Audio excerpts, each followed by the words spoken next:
പഞ്ചാഗ്നി പ്രണയം. രചന ആമി. അവതരണം ഷാഹുൽ മലയിൽ. എഡിറ്റിംഗ് ഷെരീജ് പൂനൂർ. നിർമ്മാണം PNR ക്രിയേഷൻസ്. പെണ്ണ് കെട്ടിയിട്ട് പോലും നിനക്കൊരു മാറ്റമില്ലല്ലോടാ. മാറ്റമില്ലെന്നോ? ആര് പറഞ്ഞു? ഞാൻ ടോട്ടലി ചേഞ്ച് ആകില്ലേ. ഒരു കുറ്റിപ്പുട്ട് തിന്ന് ഞാനിപ്പോ 2 കുറ്റിയെ തിന്ന്. അതെന്തോ ഒരു ചേഞ്ച് അല്ലേ? ചേഞ്ച് വേണത്രേ, ചേഞ്ച് എന്ന് പറഞ്ഞവൻ പിന്നെയും പപ്പടെടുത്ത് കടിച്ചു.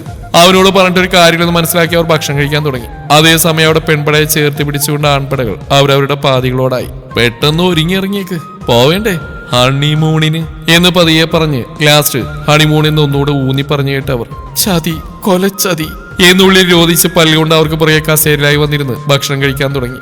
ഭക്ഷണശേഷം എല്ലാവരുടെ യാത്ര പറഞ്ഞ് യശോദാമയും സീതയും ഇറങ്ങി. അവരിറങ്ങി അവിടെ വിട്ടുപോയതും സ്പോട്ടിൽ പിന്തിരിഞ്ഞ് തങ്ങളുടെ റൂമിലേക്ക് ഓടാന്നവരുടെ കയ്യിലായി അവന്മാർ പിടിച്ചു വെച്ചു. അവിടെ നിൽക്കടി, നിങ്ങളോടൊക്കെ ഒരു കാര്യം പറഞ്ഞേക്കാം. ഞങ്ങൾക്ക് നേരെ ഇനി ഒരു അടവും കൊണ്ടുവരേണ്ട ആവശ്യമില്ല. നിങ്ങളുടെ പ്ലാനിങ് ഒക്കെ ഞങ്ങൾക്ക് മനസ്സിലായി. അതുകൊണ്ട് തന്നെയാണ് ട്രിപ്പ് 2 ആഴ്ച എന്നുള്ളിൽ ഇന്ന് വൈകുന്നേരം തന്നെ ആക്കിയത്. അതുകൊണ്ട് ഇനി ഒരു ഉടായ്പ ഇറക്കാതെ നല്ല കുട്ടികളായിട്ട് ഒരുങ്ങി ഇറങ്ങിയേക്കണം. ഡേവി പറഞ്ഞു നിർത്തിയതും അത് തന്നെയാണ് ഞങ്ങൾക്കും പറയാനുള്ളതെന്ന ഭാവത്തോടെ അവന്മാർ 5 പേരും മുകളിലേക്ക് പോയപ്പോൾ പെൺപടകൾ താഴെയുള്ള റൂമിലേക്ക് കയറി കഥകടച്ചു. കഥകടച്ച് അവർ 4 പേരെയും നോട്ട് അവിടെ നിഷ്കിയാമഞ്ഞി നിൽക്കുന്ന അക്കുവിന് നേർക്കായി. അടിക്കടിയോളെ എന്ന യേശുവിന്റെ ഗർജനത്തിൽ ബാക്കി 3 പേര് അക്കുവിന് മേലെ ചാടി വീണു. പറട്ടെ തെണ്ടി, നീ അറിഞ്ഞിട്ട് ഞങ്ങളുടെ ഒരു വാക്ക് മിണ്ടിയിലൂടെ മറുതെ. അറിഞ്ഞിരുന്നെങ്കിൽ നേരം പുറത്തെ ഞാൻ കാശിങ്ങനെ പോയിരുന്നേനെ. ഈശു പറഞ്ഞിട്ട് എടി കിളവികൾ എന്നെ തല്ലാതെ നിക്കടി, ഞാനൊന്ന് പറഞ്ഞോട്ടെ. ഒരുവിധം കിതപ്പോടെ അവരെല്ലാം തട്ടിമാറ്റി ബെഡിലായിരുന്നുകൊണ്ട് സത്യത്തിന് ഞാൻ ഇന്നലെ രാത്രി അവിടെ ഈ തീരുമാനം അറിഞ്ഞ് അപ്പൊ തന്നെ നിങ്ങൾ ഒരുവിധം അറിയിക്കാൻ ശ്രമിച്ചെങ്കിലും ആരും ആവണെന്നെ ഭീഷണിപ്പെടുത്തിയടി. അങ്ങേര് പറയാ ഉടായിപ്പിന്റെ സംസ്ഥാന പ്രസിഡന്റ് ഞാനാണെന്നും ഞാനുണ്ടാക്കുന്ന വളിപ്പ് തീരുമാനമായിട്ട് നിങ്ങളുടെ അടുത്തേക്ക് പോയാൽ മുട്ടുകാർ തല്ലിയെടുക്കുന്നു. നിങ്ങളോടൊക്കെ ഞാൻ പറയായിരുന്നു, മുട്ടുകാർ തല്ലിയൊടിച്ച പോലെ ഉടായിപ്പുറക്കി എസ്കേപ്പ് അടിക്കാൻ നേരം ഞാൻ എന്തും വെച്ച് ഓടി രക്ഷപ്പെടും. വിളിച്ചോണ്ട് പറയുന്നവൾ അവർ ദയനീയമായി നോക്കി. മതി, ഇവളെങ്ങനെ അടിച്ചിട്ടെന്താ കാര്യം? തീരുമാനവന്മാർ 5 പേരുടെ അല്ലേ? നമ്മൾ ശരിക്കും പെട്ടു. ഇനി നമുക്ക് വരുന്നിടത്ത് വെച്ച് കാണാം എന്ന തീരുമാനത്തിൽ അവർ മനസ്സിലാമനസ്സോടെ അവരുടെ പെട്ടി പാക്ക് ചെയ്യാൻ തുടങ്ങി. എന്നാലിങ്ങ് പുറത്തേപ്പി അടുക്കളയിൽ നിന്ന് തപ്പിയെടുത്ത ചിപ്സിന്റെ പാക്കിൽ നിന്ന് കൈയിട്ട് വാരി വായിലേക്കിട്ട് കുറിക്കുന്നുണ്ടേ. എന്തോരം കപ്പിൾസാണ് കർത്താവ് ഇവിടെ. അവരെ കൊണ്ട് തട്ടിയിട്ട് നടക്കാൻ പറ്റുന്നില്ലല്ലോ. അങ്ങനെ ഒരു ഹണിമൂൺ തോന്നുന്നു. എന്റെ കാര്യം ഇപ്പോഴും കയ്യാലപ്പുറത്ത് തേങ്ങടക്ക്. യോഗമില്ല മണിയെ, പായമടക്ക്. അത് പറഞ്ഞപ്പോഴാ എന്റെ വീണുമോൾ എന്നെ എടുക്കുമായിരിക്കും. ഒന്ന് വിളിച്ച് ട്രൈ ചെയ്ത് നോക്കിയാലോ. എന്റെ ട്രൈ കണ്ട അവളെങ്ങാനും വീണാലോ എന്ന് സ്വയം പറഞ്ഞ് പെട്ടെന്ന് അവൻ തന്റെ ഫോൺ എടുത്ത് പുറത്തോട്ട് ഇറങ്ങി. നമ്പർ ഡയൽ ചെയ്ത് കാതോട് ചേർത്ത് വെച്ചു. മറുപുറത്ത് കോള് കണക്ട് ആയി അറിഞ്ഞു. വീണു കുറച്ച് തേനും പാലും ചേർത്ത് വിളിച്ച മറുപുറത്ത്. എബിച്ചായ, എങ്ങനെ മനസ്സിലായി ഞാൻ വീണെന്ന്? നിഷ്കളങ്കമായ വീണയുടെ ചോദ്യത്തിൽ അവൻ. ഇവളെ ഞാൻ പ്രണയാർദ്രായി വിളിക്കുന്ന പോലും അറിയില്ല. അപ്പോഴെ എങ്ങാണ്ട് പോയി വീണതൊക്കെയാ പറയുന്നത്. പൊന്ന് വീണു, നീ ഞാൻ റൊമാൻറ്റിക് ആയിട്ട് വീണു എന്ന് വിളിക്കുമ്പോ ഇടയിൽ ഇങ്ങനെ കേറല്ലേ? അല്ല, എവിടെയാ വീണ്? വീണിട്ടില്ല, വീഴാൻ പോയതേ ഉള്ളൂ. എന്റെ വീണു, നീ വീഴാൻ പോയതല്ലേ ഉള്ളൂ. നിനക്കറിയ നിന്റെ ബിച്ചാനിയുടെ വീണെടുക്കാൻ മോളെ വീണ് കിടക്കുക. ദേവിയല്ല, ഞാനാ വീണത്. അതല്ല, ഞാൻ ദേവിയെ വിളിച്ചതാ. പൊന്നു കുഞ്ഞെ, വീണ് ഞാനല്ലേ, അപ്പൊ എന്നെയല്ലേ വിളിക്കണ്ട്. ഈ ചാനി ഇത് പറ, എവിടെയാ വീണ്? എന്നിട്ട് വല്ലതും പറ്റിയോ എന്നുള്ള അവിടെ ആകുല നിറഞ്ഞ ചോദ്യത്തിന് ഞാൻ റൂമിലൊന്ന് വീണെന്റെ കൈ തട്ടി ഗ്ലാസ് പൊട്ടി. എന്റെ കയ്യിൽ ഗ്ലാസ് കുത്തി കയറിക്കുക. വീണു, നീ തന്നെ പറയും, എനിക്ക് എങ്ങനെ ഭക്ഷണം കഴിക്കാൻ പറ്റും? വീണു പറയൂ എന്ന് പറഞ്ഞൊരു ദയാദാക്ഷിണമില്ല അവൻ അവന്റെ കൈ കൊണ്ട് വീണു കവറിൽ നിന്ന് ചിപ്സ് എടുത്ത് വായിലേക്ക് ഇട്ടു. പക്ഷെ അപ്പോഴേക്കും മറുപുറത്ത് ആഗ്രഹം നിറഞ്ഞിരുന്നു. ഈ ചായ, എന്നിട്ട് ഹോസ്പിറ്റലിൽ പോയില്ലേ? പോയില്ലെന്നോ? ബ്ലഡ് കണ്ടാ തലയുറ്റുന്ന ഞാൻ തല ചുറ്റി വീണതേ ഓർമ്മയുള്ളൂ. ഇവിടെയുള്ള 5 തടിയന്മാരെന്നെ പൊക്കിയെടുത്ത് ഹൈ ഹൈ ഹൈ ഹൈ എന്ന് പറഞ്ഞോണ്ടാ കൊണ്ടുപോയത്. ഇപ്പൊ ബെഡിൽ അറസ്റ്റിലാ. അറസ്റ്റിലോ? അറസ്റ്റല്ല, റെസ്റ്റിലാണെന്ന്. വീണു, എനിക്ക് നിന്നെ കാണാൻ കൊതിയാവുന്നടി. ഇച്ചാൻ ഒന്നും പേടിക്കണ്ട, ഞാനിതാ വരുന്നു. ഉച്ചക്ക് മുന്നേ എത്തിയേക്കണേ. മിസ് യു വീണു എന്ന് പറഞ്ഞ് തിരിഞ്ഞത് അവിടെ അവൻ നേരത്തെ പറഞ്ഞ 5 തടിമാടന്മാർ. അവരുടെ രൂക്ഷമായ നോട്ടത്തിൽ കൊടുക്കാൻ ഇന്ന് ഉമ്മ ആവിയായിപ്പോയി. പല്ലിനടിയിലും എന്തൊക്കെയായത്? ആരാളെ തടിമാടന്മാര്? അത് പിന്നെ നിങ്ങളെല്ലാവരും ഒരു അമ്മ വെറ്റാളിയന്മാരെ പോലെ ഉരുട്ടിക്കയറ്റി വെച്ചോണ്ടല്ലേ ഞാൻ പറഞ്ഞ്. മനുഷ്യന്റെ കോൺഫിഡന്റ് ഇല്ലാണ്ടാക്കാൻ. അല്ലെങ്കിലും കേരളത്തിലെ ആൺപിള്ളേർക്ക് എന്തിനാ 6 പാക്ക്? പിന്നെ എന്നാത്തിനാണ് നീ ജിം റൂമിൽ കയറി കാണിക്കുന്നത്? ഡേവിയുടെ ചോദ്യത്തിന് കണ്ടല്ലേ. കാണാ പിന്നെ നേരെ നട്ടപ്പാരിക്കാണോ വർക്കൗട്ടിന്ന്? അവർക്ക് നേരെ എണീറ്റ് ചെയ്യണം. ഈ നേരത്തെ എണീറ്റുള്ള പാക്കൊന്നും എനിക്ക് വേണ്ട. യുനോ, ഉറക്കം പോയാൽ എനിക്ക് തലയുറ്റില്ല. അല്ലാതെ രാവിലെ എണീക്കാനുള്ള മടിയുണ്ടല്ല. നിന്നെ ഞങ്ങളുടെ ഭാര്യമാരെ ഒരു കയറി കേട്ടാ. ബിക്കോസ് അവരെന്റെ പെങ്ങന്മാരാണ്. യുനോ, ട്രിപ്പ് പോവാണെന്ന് വെച്ച് നിങ്ങൾ കുറച്ച് അഹങ്കാരം കൂടിയോ? ഒരു ബഹുമാനമില്ലാത്ത പോലെ. ഇത് ഞാൻ ക്യാൻസൽ ചെയ്ത് തന്നാലോ? ക്യാൻസൽ ചെയ്ത് തന്നാൽ നിനക്കുള്ള ടിക്കറ്റ് വേണ്ടേ? ഡേവിയുടെ ചോദ്യത്തിന് അവൻ കണ്ണും തള്ളി. എനിക്കും ടിക്കറ്റ് ഉണ്ടാ? പിന്നില്ലാണ്ട്. Is it true? നിങ്ങൾ തങ്കപ്പന്മാരല്ലടാ, പൊന്നപ്പന്മാർ. യുനോ, നിങ്ങൾക്കൊരു സർപ്രൈസ് ആയിട്ട് വീണുവിനെ ഇങ്ങോട്ട് വിളിച്ചു വരുത്തി നിങ്ങളോടൊപ്പം വരിഞ്ഞു കയറുന്ന പ്ലാനിങ്ങിലായിരുന്നു ഞാൻ. പക്ഷെ നിങ്ങൾ ആ സത്യം മനസ്സിലാക്കിയിരിക്കുന്നു. ഇതാണ്ടാ നൻപൻ, ഉയർ നൻപൻ എന്ന് പറഞ്ഞില്ലാത്ത കണ്ണീരോടച്ച്. ബൈ ദ വേ, വീണ് വരുമ്പോഴേക്കും ഞാൻ ഡ്രസ്സെല്ലാം പാക്ക് ചെയ്യട്ടെ. ഇന്ത നൻപനെ പോൽ യാരുമില്ലേ എന്ന് പാട്ടും പാടി അവൻ ചാടിത്തുള്ളി അകത്തേക്ക് പോകുന്ന അവർ പുഞ്ചിരിയോടെ നോക്കി നിന്നു. നിർത്താതെയുള്ള കോളിംഗ് ബെല്ല് മുഴങ്ങുന്ന കേട്ടാണ് ഹാളിലായിരുന്ന ആൺപടകൾ സംശയത്തോടെ എണീറ്റത്. ദേവി പോയി കഥ കയറുന്നു. കലങ്ങി നിറഞ്ഞ മിഴികളുമായി അതാ ഒരു പെണ്ണ്. ആ ഒരു പുറകിൽ ബാക്കി 4 പേരും വന്ന് നിന്നു. പുറത്തുനിന്ന പെൺകുട്ടി ഇച്ചായനില്ലേ എന്ന ചോദ്യത്തിന് തിരികെ ആവണിയാണോ?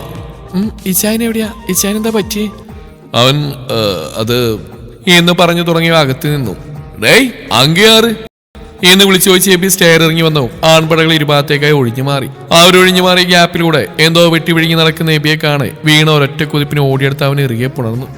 ഓടി വന്ന് പുണർന്ന ഫോഴ്സിൽ അവന്റെ കയ്യിലെ സ്നാക്സ് കവർ നിലംപതിച്ചു. അവൻ നിലത്ത് കിടക്കുന്ന പാക്കറ്റിലേക്ക് ദയനീയമായി നോക്കി. അവനിൽ നിന്നും വേർപെട്ട വീണ അവൻ അടിമുടി നോക്കി വെപ്രാളത്തോടെ.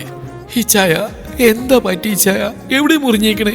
കാണിച്ചേ, മുറിവ് നോക്കട്ടെ എന്ന് പറഞ്ഞ് ബലമായി കൈപ്പിടിച്ച് നിവർത്തി നോക്കിയപ്പോൾ അത് ആ കയ്യിലൊരു പിടി കാവർത്തത്. ഒരു വലിയ കെട്ടൊക്കെ പ്രതീക്ഷിച്ചു വന്ന വീണ അവന്റെ കയ്യിലെ പലഹാരം കണ്ട് വാ തുറന്നു നിന്നു. അടുത്ത നിമിഷം അവൻ തന്നെ പറ്റിച്ചാണെന്ന് മനസ്സിലായവൾ അവനെ ചുണ്ടി വിളിക്കി നോക്കി കയ്യിലായി ഇടിച്ചുകൊണ്ട്, എന്നെ പറ്റിക്കുമായിരുന്നെ, എന്തിനെന്നോട് കളവ് പറഞ്ഞ്? എന്തോരം പേടിച്ചെന്ന് അറിയോ? ഒരു വിധത്തിൽ എങ്ങനെയൊക്കെയാ ഓടിപ്പിടിഞ്ഞ് ഇവിടെ വന്നേ? നിനക്കൊരു ഓട്ടോ വിളിച്ചുകൂടായിരുന്നോ? അത്രയും ദൂരം ഓടി വരണമായിരുന്നോ? ഞാൻ ഓട്ടോക്ക് തന്നെയാ വന്നേ. അങ്ങനെ അവർക്കിടയിൽ അവിടെ പരിഭവം പറയലും അതിനവൻ സമാധാനിപ്പിക്കലും മുറക്ക് നടക്കവെയാണ് പുറത്തെ ശബ്ദം കേട്ട് പെൺപടകൾ അങ്ങോട്ട് കടന്നു വന്ന്. എന്നാൽ ഹാളിൽ കണ്ടതോ ഒരു പെൺകുട്ടിയുടെ പുറം ഭാഗം മാത്രം. സംശയത്താൽ അവരുടെ പുരികം ചുളിഞ്ഞു. തോണ്ടടി ഒരു പെണ്ണല്ലേ നിൽക്കുന്നേ? നമ്മൾ ട്രിപ്പിനില്ലെന്ന് പറഞ്ഞോണ്ട് അമ്മ ചെറ്റത്രം കാണിക്കാനായിട്ട് ഏതോ ഒരുത്തിയും വിളിച്ചോണ്ട് വന്നിരിക്കുന്നുണ്ടോ?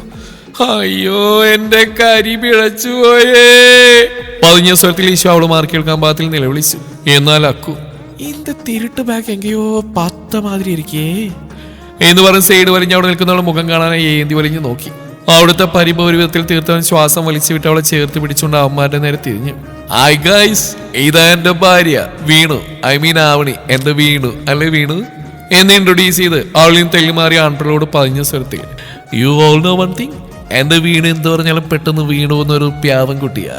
ഇപ്പൊ തന്നെ കണ്ടില്ലേ ഒരടി നടക്കാൻ സാധ്യതയുള്ള സിറ്റുവേഷൻ എന്റെ ബുദ്ധിപരമായ നീക്കത്തിൽ ഞാൻ പെട്ടെന്ന് സോൾവ് ചെയ്ത്. പിന്നെ ഇവക്കടെ ഗുണം എന്താണെന്ന് അറിയാം? നിങ്ങളുടെ പെണ്ണിനെ പോലെ ഉണ്ടായിപ്പൊന്നും അവക്കറിയാല. അതിനോട്ട് കൂട്ടിക്കുന്ന കൂട്ടത്തിലുമല്ല. എന്നെ പോലൊരു പിഞ്ചു മനസ്സാണ് അവൾക്ക്, പിഞ്ചു മനസ്സ്. ആരോളെ ഘോരഘോരം പൊക്കി പറയവേ ഇങ്ങ് സെയിലായി അവൾ അവിടെ കണ്ട പെൺപടകൾ 5 ഞെട്ടിക്കൊണ്ട് വീണേ എന്ന് ഉറക്കെ കോറസിട്ടും വീണ ഞെട്ടലോടെ ശബ്ദം കേട്ട ഭാഗത്തേക്ക് തിരിഞ്ഞു നോക്കിയതും തന്നെ മിഴിച്ചു നോക്കി നിൽക്കുന്ന 5 പെൺപടകൾ. അക്കു, ശിവ, ഇഷു, ലിയു, ശ്രീ, നിങ്ങളോ എന്ന് മന്ത്രിക്കവേ അക്കു സംഘേ എന്നരടിക്കൂയി ഓടിപ്പോയി വീണയെ വട്ടം കെട്ടിപ്പിടിച്ച് ഉയർത്തി. ആൾക്ക് പുറകെ ബാക്കി വന്ന് കെട്ടിപ്പിടുത്ത മഹാമഹം കൊണ്ടാടി. അത് കണ്ട് മിഴിച്ചിരുന്ന എബിക്ക് അവരുടെ കാട്ടിക്കൂട്ടിലിൽ ഇവരാറും ഒരു അമ്മ പെറ്റാളിയത്തികളാണെന്ന് ബോധ്യം വന്നു മൈൻഡ് വോയിസിൽ. കർത്താവേ, എന്റെ പെണ്ണ് പിഴച്ചു പോയേ എന്നും പറഞ്ഞ് ഉമിനീരിറക്കി നിന്നു. അക്കു, നിങ്ങളെന്താ ഇവിടെ? വീണ അവരെ അവിടെ കണ്ട അത്ഭുതത്തിൽ ചോദിച്ചു. നീ ഇത് പറ, നീ എന്താ ഇവിടെ? അക്കുവിന്റെ തിരിച്ചുള്ള ചോദ്യത്തിൽ, ഇതെന്റെ ഈ ചൈന, യു മീൻ ഭർത്താവ്? ആ ചോദ്യം അത്രയ്ക്ക് ദഹിക്കായിരുന്നു എബിയിലോട് പുച്ഛം വാരി വിതറി. എന്തേ, നിനക്ക് പിടിച്ചില്ലേ? ഇല്ലെന്താ, മാറ്റുവോ? അവൾക്കായി നൽകിയ പുച്ഛം ഒട്ടും കുറയാതെ അവൾ തിരികെ എബിക്കെറിഞ്ഞ് മറുചോദ്യം ചെയ്തു. ഞങ്ങളെ പെടുത്തിയ മാസ്റ്റർ ബ്രെയിനെ ഇങ്ങനെയാണെന്നൊന്നും മനസ്സിലായില്ലെന്ന് കരുതണ്ട. വീണ്ടും പുച്ഛം വാരി വിതറാൻ നിന്ന എബി ആ ഡയലോഗിൽ എളിച്ചുകൊണ്ട്, അത് പിന്നെ അതിനുള്ള വടയും ചായ ഞാൻ എടുത്തു വെച്ചിട്ടുണ്ട്. പുല്ല്, ഡയലോഗ് അടിക്കാൻ പോകണ്ടായിരുന്നു, പെട്ട്. ആത്മീയുടെ എബി അവന്മാർക്കരിയിലേക്കായി മാറിയുന്നു. കിട്ടിയോടാ? എല്ലാം ചോദിച്ചു മേടിച്ച് എബി വിളിച്ചു. അക്കു, നിങ്ങളൊക്കെ എന്താ ഇവിടെ? അത് പറയേ. ലോ, അന്ത കൊലക്കാര പ്രസംഗിയാ എന്നെ കിട്ടിയേ. ആളവനെ കാണിച്ചു പറഞ്ഞതും അവളിൽ നിന്ന് ഇങ്ങനെ ഇൻട്രോ പ്രതീക്ഷയുള്ളൂ എന്ന കണക്ക് അവൻ വീണയെ നോക്കി പുഞ്ചിരിച്ചു. അവൾ സംശയത്തോടെ ബാക്കിയുള്ളവരെ നോക്കിയതും അവരവരുടെ പാതികളടുത്തായി നിന്നു. വീർപ്പിച്ച് കിട്ടിയ മുഖത്തോടെയാണെന്ന് മാത്രം. അവരുടെ പ്ലാൻ 8 നിലയിൽ അവന്മാര് പൂട്ടിയോണ്ട് തെല്ല് നീരസമുണ്ടേ. അതിന്റെയാണ് കടന്നൽ കുത്തി കണക്കി നിൽക്കുന്ന ആ മുഖങ്ങൾ. ഇവള് ഞങ്ങളുടെ കൂട്ടുകാരിയാ, സോ ഇവള് ഞങ്ങൾക്ക് എടുക്കുക. യേശുവിന്റെ ഡയലോഗ് കൂടി അവർ 5 പേരും വീണയുമായി അകത്തേക്ക് പോയതും എബി വായും തുറന്നു നിന്നു. കൂട്ടുകാരിയോ? അപ്പൊ വീണ് പറയാറുണ്ടായിരുന്ന 10 പഠിച്ചുകൊണ്ടിരുന്നപ്പോ അവിടെ കൂടെ ഉണ്ടായിരുന്ന 5 വളഞ്ഞ വിത്തുകളാണ് ഈ പോയത്. ഈശ്വര, അവരുടെ സംസാരത്തിൽ നിനക്ക് ഇപ്പോഴാണ് മനസ്സിലായത്? ദേവിയുടെ വാക്കുകൾക്ക് പുറകെ ഹരി. കുറച്ചു മുമ്പ് നീ എന്താണ് പറഞ്ഞു? നിന്റെ ഭാര്യ ഒരു ലോല ഹൃദയനാണെന്നോ? ലോ, ആ പോയവളുമാരുടെ കൂട്ടത്തിൽപ്പെടാ നിന്റെ പെണ്ണെങ്കിലേ മോനെ എബി പണി വരാൻ നീ ഒന്ന് സൂക്ഷിച്ചോ. ശവത്തിൽ കുത്താതെ ആറുകളെ ഇങ്ങനെ ട്രാപ്പിലാവുന്ന അറിഞ്ഞിരുന്നെങ്കിൽ ഞാൻ അങ്ങോട്ട് പോയി അവളെയും കൊണ്ട് അവിടുന്ന് മുങ്ങിയേനെ. വരാനുള്ളൊന്നും വഴി തങ്ങിയില്ല. ഒരു കാര്യം ചെയ്യ്, നീ പോയി ഒരുങ്ങാൻ നോക്ക് എന്ന് പറഞ്ഞ അവന്മാർ ചിരിച്ചുകൊണ്ട് പോയതിന് പുറകെ അവനെ അവർക്ക് പുറകെ വെച്ച് പിടിച്ചു. എന്നാൽ ഇങ്ങകത്ത് അവരവരുടെ സൗഹൃദം പുതുക്കിയായിരുന്നു. ആ ഒരു 5 പേരുടെയും കൂട്ടത്തിൽ ഒരേ ഒരു പാവമായിരുന്നു ആവണി. ഒരേ പ്രായമാണെങ്കിലും അവളൊരു സൈലന്റ് ക്യാരക്ടറായിരുന്നു. എന്നിരുന്നാലും അവളുമാര് തുടങ്ങി വെക്കുന്ന എന്തുടായ്പകാരനെങ്കിലും അവളും കൂടെ നിൽക്കും. പരസ്പരം ഓരോ വിശേഷം പറഞ്ഞറിഞ്ഞതിലൂടെ അവളുടെ വിവാഹം കഴിഞ്ഞിട്ട് അധികമായിട്ടില്ലെന്ന് അവർ മനസ്സിലാക്കി. അതോടുകൂടി അവളും ഞങ്ങളെപ്പോലെ ട്രാപ്പിലാണെന്ന സത്യം അവൾ അറിയിച്ചതും വീണറിയാതെ മിന്നിലിറക്കിപ്പോയി. നമുക്ക് മുങ്ങിയാലോ എന്ന് ദയനീയമായി ചോദിച്ചും അവർ 5 പേരും പുച്ഛത്തോടെ നിന്നു.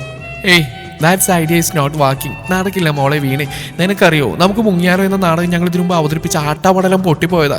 ഇനി ഒരിക്കൽ കൂടി അവതരിപ്പിച്ചിട്ട് എനിക്ക് നാറാൻ വയ്യ. എന്നാ പിന്നെ വേറെ ഐഡിയ നോക്കാം. വീണയുടെ ദയനീയമായ അടുത്ത ചോദ്യത്തോടൊപ്പം തന്നെ കഥയിലായി മുട്ടുവീണ് കേട്ടു. അഞ്ജു ഇനിയൊന്നും പ്ലാൻ ചെയ്തിട്ട് കാര്യമില്ല, പെട്ടുപോയെന്ന സത്യം മനസ്സിലാക്കി. ശിവ എല്ലായിടത്തും വെച്ച് ഒരുങ്ങി കഴിഞ്ഞില്ലേ, വന്ന് കഥ ഓർക്ക്. ഡേവിയുടെ വാക്കിൽ ശിവ പല്ലിയടിച്ച് പതിഞ്ഞ സ്വരത്തിൽ. അങ്ങേർക്ക് ഇത് എവിടെയെങ്കിലും ഒന്ന് പോയി ഇരുന്നൂടെ? മനുഷ്യനെ അറ്റാക്ക് വരുത്തി കൊല്ലാനായിട്ട് ഇറങ്ങിയേക്കൊക്കെയുള്ള നസ്രാണി. ഇഷു ഡേവിക്ക് പുറകെ അരിയുടെ ശബ്ദത്തിൽ ഈശു ബെഡിൽ നിന്ന് എണീറ്റ്. ഇനി ഓരോരുത്തരുടെയും വിളിക്ക് കാത്തിൽക്കാൻ നമുക്ക് ഇറങ്ങാം. ഒട്ടകങ്ങൾ വരി വരി വരിയായി നിര നിര നിരയായി എന്ന് കേൾക്കി അക്കു വേഗം തന്നെ തന്റെ ബാഗും സാധനങ്ങളെല്ലാം എടുത്ത് കഥ തുറക്കാൻ പോയതും ശ്രീ അവളെ പിടിച്ചു വെച്ചു. അക്കു നീ എങ്ങോട്ടടി ഓടുന്നേ? ഇതുവരെ നീ എന്തെങ്കിലും പ്ലാൻ ചെയ്യുന്ന ഞങ്ങൾ കരുതിയത്. ഇതിപ്പോ നിനക്ക് പോകാൻ ഇത്രയ്ക്ക് ശുഷ്കാന്തിയാണോ? പ്ലാനൊക്കെ ഞാൻ ആലോചിച്ചടി, പക്ഷെ അതൊക്കെ പൊട്ടും.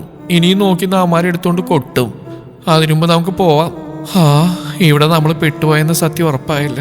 ഇവിടെ ഇനി ഒന്നും നടക്കില്ല. ഇനിയുള്ള എന്റെ പ്ലാനിങ് ഞാൻ നടപ്പിലാക്കുന്ന സ്വിറ്റ്സർലൻഡിൽ വെച്ചാ. അങ്ങനെ തോറ്റു മടങ്ങാൻ ഞാൻ ഉദ്ദേശിച്ചിട്ടില്ല. തോൽപ്പിക്കാനാവില്ല മക്കളെ, ചന്തുവിനെ തോൽപ്പിക്കാനാവില്ല. Then follow me എന്ന് പറഞ്ഞ് കഥ കൂർന്നു. ആൾ എന്തെങ്കിലും ഉപായം കണ്ടെത്തുമെന്ന സമാധാനത്തിൽ ബാക്കി 5 പുറത്തോട്ട് ഇറങ്ങി.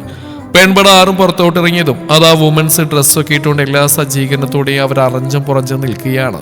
നിങ്ങൾക്ക് എന്താ മനുഷ്യ ഭ്രാന്തുണ്ടോ? ഈ ചൂടുള്ള സമയത്ത് ഈ കണ്ട കട്ടിയുള്ള ഡ്രസ് ഇട്ടുകൊണ്ട് നിൽക്കുന്നേ? ശ്രീ ചോദിച്ചേ കേട്ട്. ഇവിടുത്തെ ക്ലൈമറ്റ് പോലെയല്ല അവിടെയുള്ളത്, തണുപ്പ് കൂടുതലാ. അതിനനുസരിച്ചുള്ള വസ്ത്രം ഇട്ടുകൊണ്ട് വേണം അങ്ങോട്ട് പോവാൻ. നിങ്ങൾക്കുള്ള ഡ്രസ്സ് ഞങ്ങൾ അവിടെ ബെഡിലെടുത്ത് വെച്ചിരുന്നല്ലോ, കണ്ടില്ലേ? പോയിട്ടുണ്ടോ? പറഞ്ഞവർ ചാടിത്തുള്ളി അകത്തേക്ക് പോയി. അകത്തുള്ള കവറെടുത്ത് തുറന്നു നോക്കുമ്പോൾ ജീൻസ് പാന്റും ഷർട്ടും അതിലേക്കൊരു വൂളൻ കോട്ടും. ഇത് ഇട്ടുകൊണ്ട് പോകാൻ നിവൃത്തിയില്ലെന്ന് കണ്ട് അവരത് എടുത്തെടുത്തു. എന്നോ 5 പേർക്ക് അത് നല്ല ഭംഗി നൽകിയിരുന്നു. അതിനു മുകളിൽ വൂളം കൂട്ടിയിടാതെ അവരത് കാര്യമായി പിടിച്ചു. എന്നാൽ പുറത്ത് പരിങ്ങിക്കൊണ്ടിരുന്ന വീണയോട് അവരുടെ കൂടെ പോയി ഒരുങ്ങുന്നില്ലേ ഷാൻ ചോദിച്ചവും പരിങ്ങിക്കൊണ്ട്. അത് പിന്നെ ഞാൻ എൻ്റെ ഡ്രസ്സൊന്നും കൊണ്ടുവന്നിട്ടില്ല. അതുകൊണ്ട് ഈ പിച്ചാനോട് ഞാൻ വീട്ടിലോട്ട് പോയെന്ന് പറയണേ എന്ന് പറയുന്ന ആ വായിലേക്ക് വെച്ചില്ല. അതിനുമ്പ് ഫുൾ ലുക്കിൽ ഒരു കവറും പിടിച്ചുകൊണ്ട് എബി വീണയുടെ മുമ്പിലായി വന്നു നിന്നു. അയ്യോ, ഡ്രസ്സിന്റെ കാര്യത്തിൽ മോള് പേടിക്കണ്ട. വന്നേക്ക് ചേട്ടനൊക്കെ സെറ്റപ്പ് ആക്കി വെച്ചിരിക്കല്ലേ. ഒന്നും പറയാതെ ഗ്യാപ്പ് തരാതെ അവൾ അകത്തേക്ക് വിട്ടു. മനസ്സിലോടെ വീണ അകത്തേക്ക് പോയി. അല്പസമയത്തിന് ശേഷം 6 പേര് ഇറങ്ങി വന്നു. പിന്നീട് അവരെല്ലാം കാറുകളായി ലഗേജും എല്ലാം എടുത്തു വെച്ച് എയർപോർട്ടിലേക്ക് പുറപ്പെട്ടു.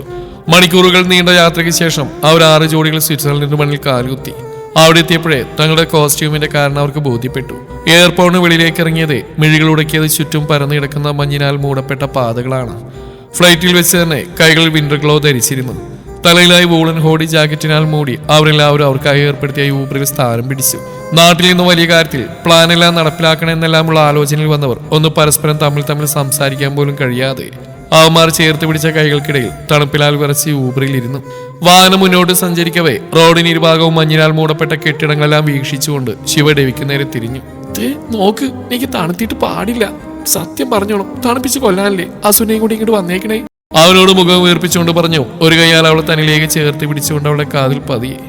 അല്ല, സ്നേഹിച്ചു കൊല്ലാൻ എന്ന് പറഞ്ഞ ആരെയും മയക്കും തരത്തിലുള്ള അവന്റെ പുഞ്ചിരി കാണെ ശിവയുടെ ഉള്ളം പാൻറ്റടി മുട്ടി. കണ്ണു ചുരുക്കി പല്ലടിച്ച് നോക്കിയത് അവൻ. ഇങ്ങനെ നോക്കാതെ കൊച്ച്, തണുത്തിട്ട് നിന്റെ മുഖം മാത്രമല്ല ഈ ചെറിയിൽ പോലും ചുമന്നു വന്നേക്കുന്ന കടിച്ചെടുക്കാനെ കൊണ്ട് പ്രേരിപ്പിക്കല്ലേ. എന്റെ കൃഷ്ണ, ഈ റോമിയെ ഞാൻ തന്നെ സഹിക്കണല്ലോ എന്ന ആത്മഹത്യന് പുറകെ അവരിൽ നിന്ന് തെല്ലി നീങ്ങിയിരുന്ന അടുത്ത നിമിഷം കയ്യിലെ ഗ്ലോ അഴിച്ചെടുത്ത പാടെ ശിവയുടെ ഷർട്ടിനകത്തൂടെ നഗ്നമായ ഇടുപ്പിലായി പിടിച്ച് തന്നിലേക്കായി ചേർത്ത് പിടിച്ചതും അവന്റെ കയ്യിലെ ചെറു ചൂട് അവളുടെ ശരീരം വ്യാപിക്കുന്നതായി തോന്നി അവളുടെ ഉള്ളാകെ വിറയൽ കടന്നുപോയി. അവനിൽ നിന്നും പതിയെ പിടഞ്ഞു മാറാവുന്നതിനനുസരിച്ച് അവന്റെ കൈച്ചാലിന് ഇടുപ്പിലായി ഏറി വന്നു. ഇനിയൊരു സാഹസത്തിന് മുതിരാതെ ശിവ അവൻ അരികിലായി ഒതുങ്ങിയിരുന്നു.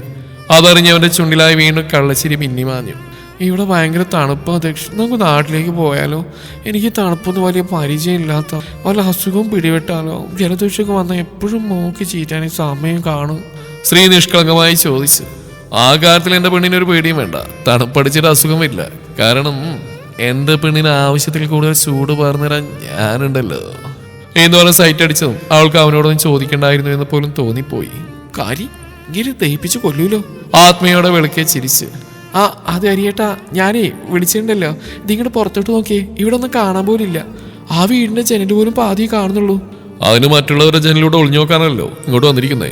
ഡയലോഗ് മുഴുമിക്കാൻ സമ്മതിക്കരുത്. ഉള്ളിൽ പറഞ്ഞ് പല്ലടിച്ച് പുറമേക്ക് വെളുക്കെ ചിരിച്ച്. അതല്ല ഞാൻ ഉദ്ദേശിച്ചത്. ഇവിടെയൊക്കെ ചുറ്റിക്കറങ്ങി ഓരോ സ്ഥലങ്ങളൊക്കെ കാണില്ലേ, അതാ ഉദ്ദേശിച്ചത്. ഇവിടെ മുഴുവൻ മഞ്ഞല്ലേ, അപ്പൊ ഇങ്ങനെ കാഴ്ചകൾ കാണുന്നത്. എന്തൊക്കെ പറഞ്ഞാലും നമ്മുടെ നാടിന്റെ ഹരിതാപയും പച്ചപ്പിന്റെ അടുത്തോട്ട് വരുമോ ഈ വെള്ളപ്രേതം പോലെ നിറഞ്ഞിരിക്കുന്ന മഞ്ഞൊക്കെ? നമുക്ക് നാട്ടിൽ പോയിട്ട് അവിടുത്തെ പച്ചപ്പ് കാണാം പോരെ? അതിന് ഇവിടെ വന്ന ഹരിതാപവും പച്ചപ്പും കാണാനെന്ന് ആര് പറഞ്ഞു? പിന്നെ പ്രണയിക്കാൻ എന്റെ പെണ്ണിനെ എനിക്ക് മാത്രമായി സ്വന്താക്കാൻ എന്ന് പതിയെ പറഞ്ഞവൾ ചെറുചിരിയോടെ കാർ വിൻഡോയിലൂടെ പുറത്തേക്ക് നോക്കിയതും ഇഞ്ചി കടിച്ച കുരങ്ങിനെ കൂട്ടിച്ച് കാറിന്റെ തുളയുണ്ടാക്കി അതിലൂടെ ഇറങ്ങി ഓടിയാലോ എന്ന ചിന്തയോടെ ഇരുന്നു. തുടരും ഈ കഥയുടെ ബാക്കി ഭാഗം നാളെ ഇതേ സമയം.